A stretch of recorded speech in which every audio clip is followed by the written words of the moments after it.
For 300 years, they remained unseen. It all began in the quiet. For centuries, that was our central truth. It wasn't a boast, you see. It was a law of existence. The absolute foundation for, well, for everything we built. Our home, Ironshore, was governed by a system woven right into the land itself, an ancient order that dictated our every movement, every breath.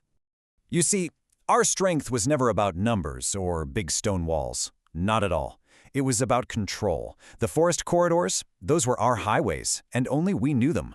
Our watch points were placed not to be seen from, but so we could see without ever being seen. Every single footprint was like a word in a sentence that we could write or just as easily erase. Our real defense was invisibility. Our fortress was the woods themselves and the deep silence within them. And the man holding this whole delicate thing together? That was Einar. Now, he wasn't a king, not in the way you might think. He didn't rule with force. He was a reader of signs. Where you or I might see just a broken twig, he saw the connection between that twig and an animal track 50 feet away. He saw the bigger picture, the pattern that was always forming just under the surface of things.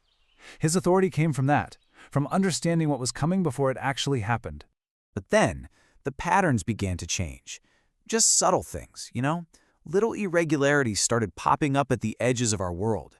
Signs that just, they didn't belong. At first, it was something so small you could almost dismiss it. A single track, right? But it was in a sector that was meant to be completely clear. An anomaly, sure, but it was just one.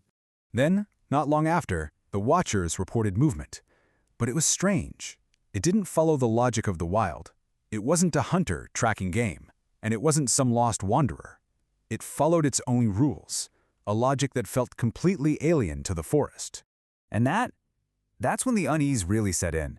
Because these signs, they weren't random at all. They felt measured, repeated. They kept returning to the exact same points over and over, almost like someone was drawing a grid on our land. This wasn't chaos. No. This was a system. The nature of this threat, it started to become a lot clearer. This wasn't some simple incursion. It was something else, something colder, more methodical. The question just hung in the air, haunting the Watchers and Einar.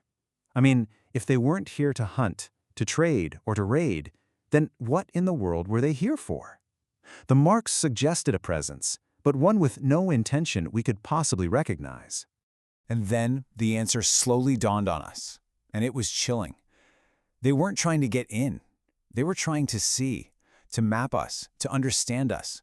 We weren't being hunted. We were being studied. So now you have these two systems in direct conflict, one designed entirely around hiding, the other designed to find. And one of them was beginning to deconstruct the other. The two philosophies were at war. Our system was fluid. It shaped paths according to the land. This new enemy just drew straight lines, imposing a grid. We erased our history with every step. They measured the intervals between our steps, creating a perfect record.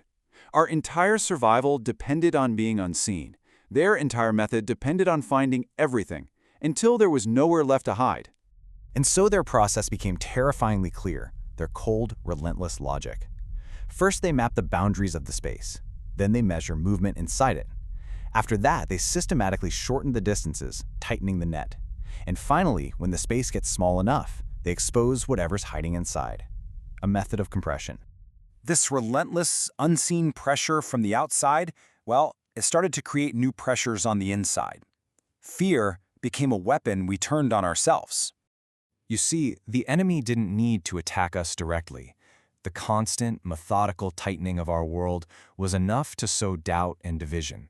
The old ways, the laws of concealment that had protected us for centuries, people started to question them. And that's when the fracture found a voice. A respected man. He argued that our system was failing. He believed that to survive, we had to change, we had to adapt, maybe even reach out. His words, born from a desperate desire to preserve us, would lead to an act that could never be taken back. A decision was made, a choice born of fear and a desperate hope for a new way to survive. It was a choice that would undo everything. This system of concealment, held intact for 400 years, was broken, not from the outside, but from within. the secret of our survival was offered up. The response was immediate, but it wasn't the chaotic raid we might have feared. No, it was precise. Fire swept through the outer corridors. Its purpose was not simply destruction. It was tactical. It was used to remove cover, to eliminate shadows, to cleanse the landscape of all its secrets. It was used to expose everything and everyone that had, until that moment, remained unseen.